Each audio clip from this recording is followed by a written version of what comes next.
گزشتہ رات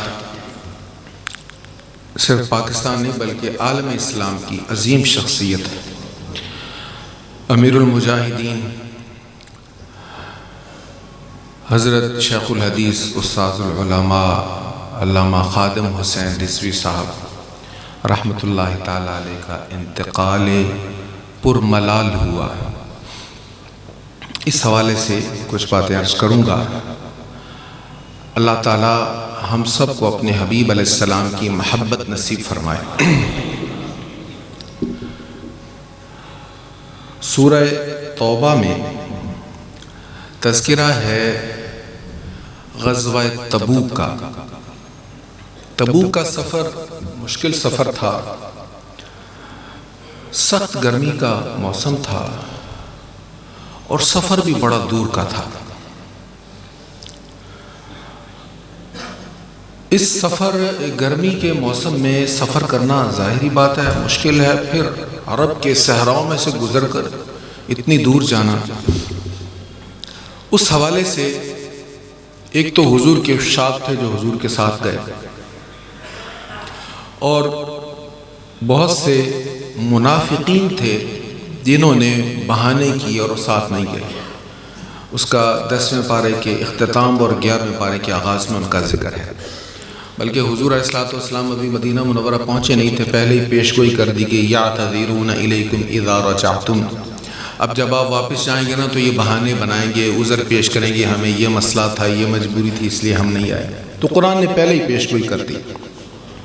ایسا ہی ہوا تو منافقین نہیں گئے، پھر کچھ صحابہ بھی نہیں گئے۔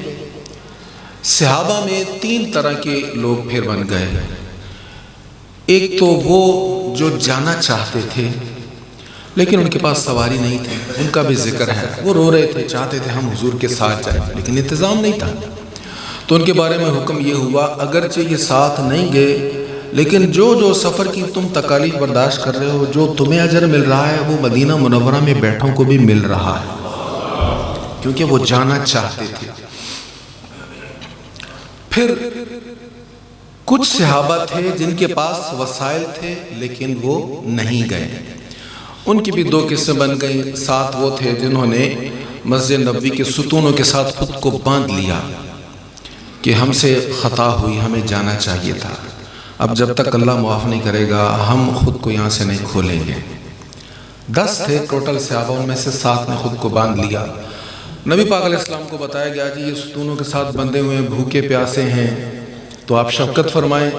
حضور نے فرمایا انہوں نے کہہ دیا اللہ معاف کرے گا تو ہم کھلیں گے، اب اللہ معاف کرے گا تو ہی کھلیں گے، میرے پاس آ جاتے، میں اللہ کی بارگاہ میں عرض کر دیتا تو مسئلہ حل ہو جاتا۔ اب انہوں نے خود ہی بیچ میں سے میرا واسطہ نکالا ہے، اب اللہ کا حکم آئے گا تو ہی کھلیں گے یہ۔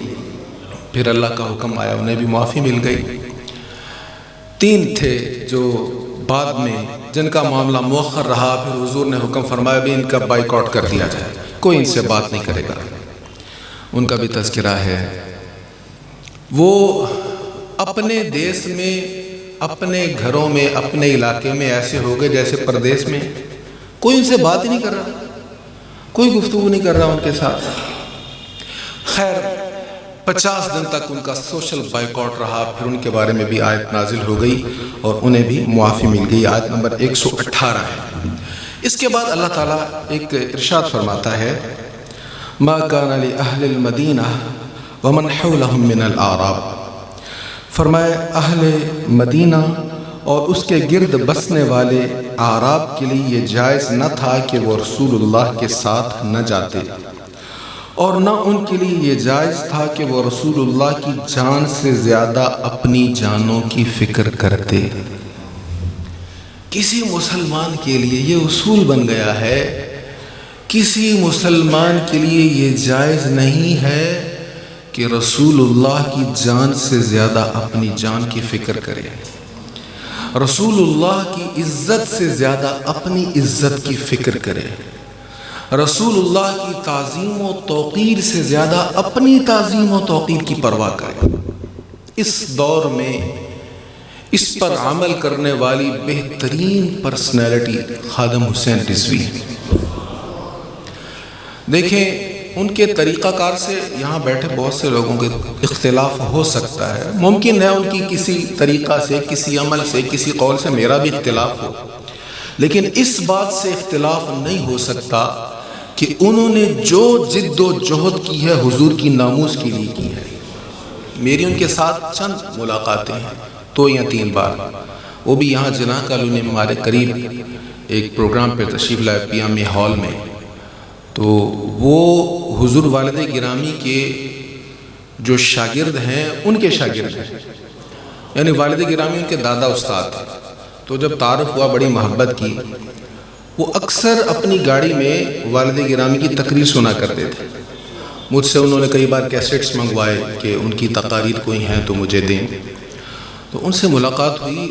میں ان سے زیادہ تعارف نہیں تھا، ان کی شہرت بھی نہیں تھی اس وقت اتنی زیادہ، بس یہ تھا کہ ایک بڑے استاد ہیں، مدرس ہیں، تو بڑی محبت فرمائی۔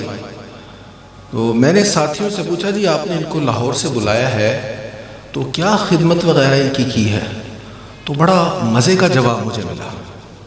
ساتھیوں نے بتایا کہ جی جب ہم نے ان سے پوچھا کہ آپ آئیں گے فیصل آباد تو آپ کیا لیں گے، تو انہوں نے جلال سے جواب دیا جس دین نے مجھے پال کے اتنا بڑا کیا ہے، اب اس دین کی خدمت کا وقت آیا تو تم سے کرایہ لوں گا۔ اللہ اکبر، یہ جذبہ تھا ان کا، اور حضور کی سنتوں کے ساتھ کتنی محبت ہے۔ وہ محفل میلاد تھی، محفل میلاد ختم ہوئی تو جا رہے تھے، اس وقت ویل چیئر پر ہی تھے، تو جب جا رہے تھے تو باہر اسی محفل کے شرکاء میں سے کچھ لوگ کھڑے ہو کر پانی پی رہے تھے، پیپسی وغیرہ کچھ کھڑے ہو کر پی رہے تھے۔ جلال میں آ گئے، کہتے ابھی حضور کا میلاد سنا ہے، تمہیں پتہ نہیں حضور نے کھڑے ہو کے کھانے پینے سے منع کیا؟ تو جب حضور کے طریقوں پر عمل نہیں کرنا تمہارا میلاد پانے کا کیا فائدہ؟ ایسی چیزیں ہم نے بہت کم دیکھی، ایسی جرت، ایسے جلال کے ساتھ حضور کی سنت کی پامالی دے کر جلال میں آنا۔ تو ان کا جلال کا ایک انداز تھا اور ایک ان کا یہ جذبہ تھا، اور اس میں مجھے تو ان کی محبت رسول نظر آئی ہے۔ سرکار کریم صلی اللہ تعالیٰ علیہ وآلہ وسلم کے ساتھ بے پناہ محبت تھی ان کی، اور حضور علیہ الصلوۃ والتسلیم کی ناموس کے لیے دیکھیں ہمارے ہاں چونکہ ان کی وہ سیاسی پارٹی بھی تھی ان کی، لیکن ان کی سیاست کا مقصد بھی ناموس رسالت کا دفاع تھا۔ ممتاز حسین قادری صاحب سے پہلے تو وہ سیاست میں نہیں تھے۔ ممتاز حسین قادری صاحب کا جو ایشو ہے اس پر بھی ہمارے یہاں اختلاف رائے پایا جاتا ہے، لیکن بہرحال یہ بات اگنور کرنے والی نہیں ہے کہ اتنے بڑے صوبے کا گورنر ہو کر یہ بات کہے کہ ناموس رسالت کے مسئلے کے معاملے میں جو فتویٰ دے میں اس کو جوتے کی نوک پہ رکھتا ہوں، یہ کوئی چھوٹی بات تو نہیں ہے نا۔ اتنے بڑے عہدے پر فائز ہو کر ایسی غیر ذمہ دارانہ بات، اور پھر اس پر بار بار پریس کانفرنسز ہونا اور اس طرح کی باتیں کرنا، یہ کیسے اس کو ہم درست کہہ سکتے ہیں؟ یہ ایک مسئلہ تھا، بہت سنگین مسئلہ تھا جس پر بار بار بات کی جاتی تھی۔ بہرحال وہ واقعہ ہوا، آپ سب جانتے ہیں پھر کیا کیا ہوا۔ تو اسی ممتاز حسین قادری شہید رحمت اللہ تعالی علیہ کی شہادت کے بعد یہ تحریک بنی اور یہ سیاست والا معاملہ بنا، اور ہمارے ہاں یہ سلسلہ ہے کہ جب کوئی سیاست میں آ جائے تو پھر کیسا ہی مخلص کیوں نہ ہو، اس پر تنقید بھی ہوتی ہے، اس پر اعتراضات بھی ہوتے ہیں، اور اس کی نیت پر شک بھی کیا جاتا ہے، اور یہ بھی کہا جاتا ہے کہ ایجنسیز کروا رہی ہیں سب کچھ وغیرہ ذالک۔ لیکن بہرحال اس مسئلہ سے پہلے بھی وہ ختم نبوت پر کام کر رہے تھے۔ فدایان ختم نبوت کے نام سے ختم نبوت پر انہوں نے کام کیا ہے، اور ختم نبوت کو مسئلہ معمولی مسئلہ نہیں ہے، یہ وہ مسئلہ ہے، آپ جانتے ہیں میں نے بارہا اس پر عرض کیا ہے کہ حضور علیہ السلام کے دور مبارکہ میں ظاہری حیات طیبہ میں جتنی بھی جنگیں ہوئی ہیں ان میں اتنے ساری جنگوں میں اتنے صحابہ شہید نہیں ہوئے جتنے ختم نبوت کی جنگ میں شہید ہوئے ہیں۔ 200 تو حفاظ اور علماء صحابہ تھے جو جنگ یمامہ میں شہید ہوئے ہیں، یہ معمولی مسئلہ نہیں تھا۔ سیدنا صدیق اکبر رضی اللہ تعالیٰ عنہ کے دور میں ہوا ہے، اور یہی وہ سبب تھا جس کی وجہ سے سیدنا فاروق اعظم نے صدیق اکبر رضی اللہ تعالیٰ عنہ سے عرض کیا کہ اتنے حفاظ شہید ہو گئے اس جنگ میں، تو قرآن کریم کو کتابی صورت میں اکٹھا کیا جائے تاکہ اتنے حفاظ کے شہید ہونے کے بعد کہیں ہم قرآن سے محروم نہ ہو جائیں، اللہ کی کتاب ہم سے محو نہ ہو جائے۔ اتنے زیادہ حفاظ صحابہ کرام شہید ہوئے۔ تو ختم نبوت کے مسئلہ میں آپ نے سٹینڈ لیا ہے، بڑی تنظیمیں ہیں یہاں پر، بہت سے لوگ ہیں جو اس مسئلہ پر کام کر رہے ہیں اور کرنا بھی چاہیے، لیکن ایک عظیم کام جو کیا ہے وہ آپ نے کیا ہے، اللہ تعالیٰ آپ کو جزا عطا فرمائے۔ پھر حضور علیہ السلام کی توہین کو معمولی بات ہے؟ سرکار کریم علیہ السلام جب احد کے میدان میں تھے، حضور نے کہا کون میری حفاظت کرے گا؟ تو 10 صحابہ تھے جو حضور کے سامنے صرف ڈھال بن کے کھڑے ہوئے، لڑنے کے لیے نہیں، کوئی حضور کو بچانے کے لیے جسم کو ڈھال بنائے کہ کر کے شہید ہوتے رہے، آخری صحابی نیچے گر گئے۔ تو اتنے میں دیگر اور صحابہ حضور کو اٹھایا، احد کے دامن میں لے گئے۔ تو سرکار کریم علیہ السلام نے پھر پوچھا کیا حال ہے، فلاں کا کیا حال ہے، فلاں کا کیا حال ہے؟ وہ آخری صحابی کا پوچھا، کیا حضور آخری سانسیں لے رہے ہیں، آخری سانسیں لے رہے ہیں۔ ایک صحابی جا کر پوچھا، دیکھا تو آخری سانسوں میں کیا کہہ رہے تھے وہ صحابی؟ کہہ رہے تھے لوگوں، اے میرے صحابہ، میرا پیغام سب کو دے دینا، اگر تمہاری زندگی میں حضور علیہ السلام کی ذات پر حملہ ہو جائے نا تو تمہیں جینے کا حق نہیں ہے۔ سرکار کریم علیہ السلام کی ذات پر اتنے بڑے حملے ہوں، سرکاری سطح پر حضور علیہ السلام کی بے ادبی کی تحریک چلائی جائے، یہ پہلی بار ہوا ہے کہ سرکاری سرپرستی میں ایک اتنے بڑے ملک کا سربراہ صدر اعلان کر رہا ہے اور اس کو پروموٹ کر رہا ہے، تو یہ بہت بڑی جرت تھی، اس پر انہوں نے کام کیا ہے۔ یہ تو ہم سب کی ذمہ داری ہے نا، ہم کہہ دیتے ہیں بھئی یہ ان کا کام تھا، وہ انہوں نے یہ کیوں نہیں کیا، وہ کیوں نہیں کیا، اس طرح کیوں نہیں کیا، اس طرح کیوں نہیں کیا، بھئی یہ تو ہر امتی کا کام ہے۔ میں نے بہت سارے کلپس ان کے آج ان کے صبح میں نے کلپس سنے ہیں، بڑا خوبصورت میسج تھا، کہنے لگے بھئی اگر ہم کچھ غلط کر رہے ہیں تو آپ آگے آ جائیں، ہم آپ کے ساتھ مل جاتے ہیں، لیکن حضور کی ناموز کی بات کرو تو صحیح، سرکار کی ناموز کو معمولی مسئلہ ہے۔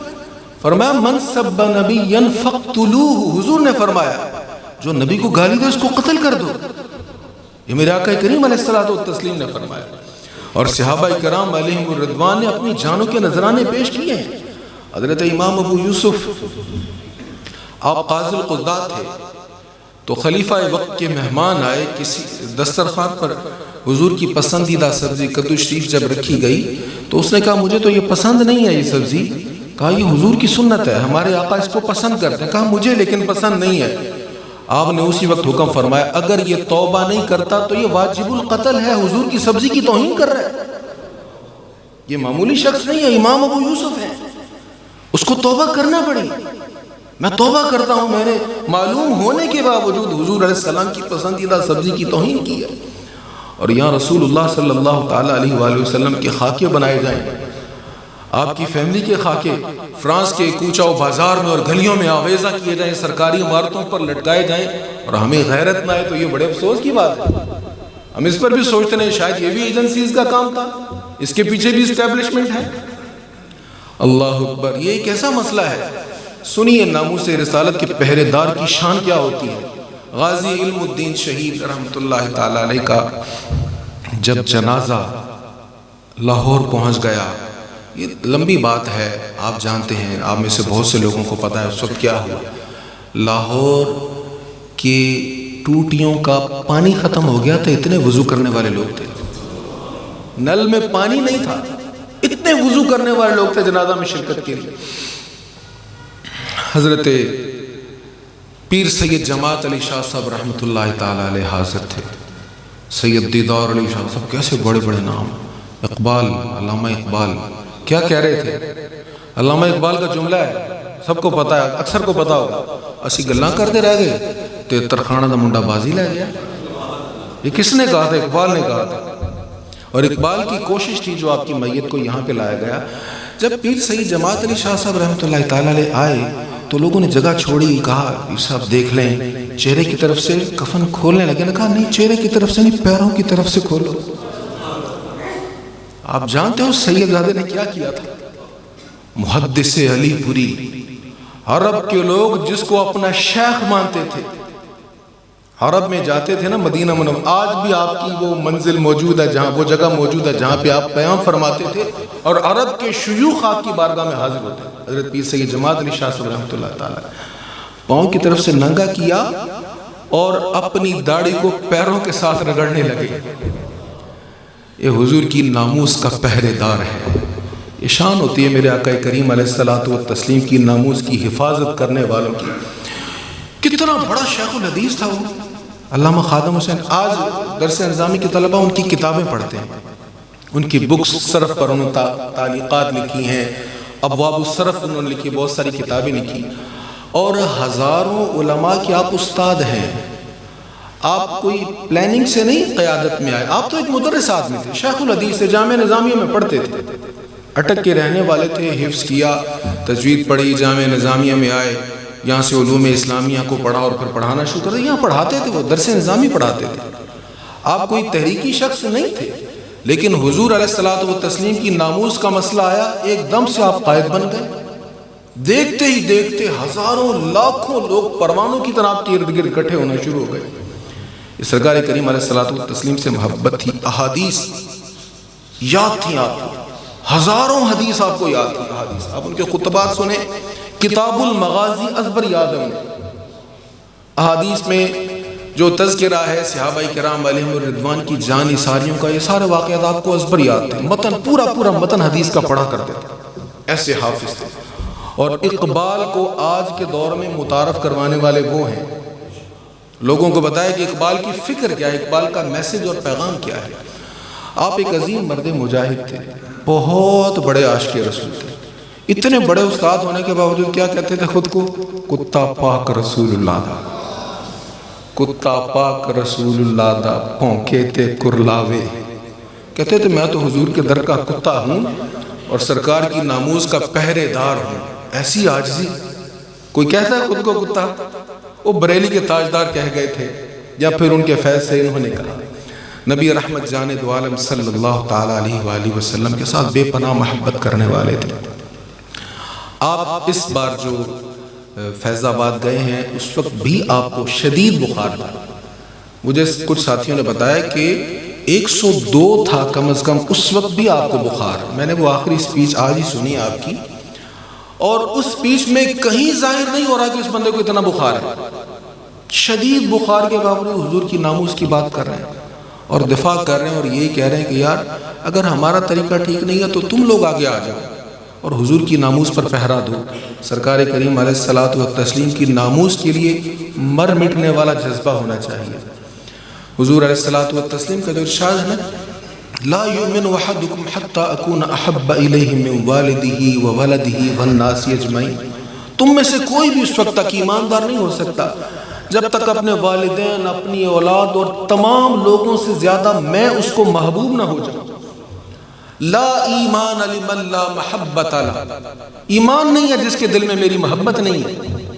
حضور کی محبت بڑی چیز ہے، اور سرکار کی ناموس کے لیے مر مٹنے والا جذبہ لینے والا ایسا شخص روز روز نہیں پیدا ہوتا۔ اللہ تعالیٰ ہم پر کروڑوں رحمتیں فرمائے اور ہمیں حضور علیہ السلام کی محبت نصیب فرمائے۔ وآخر دعوانا الحمدللہ رب العالمین۔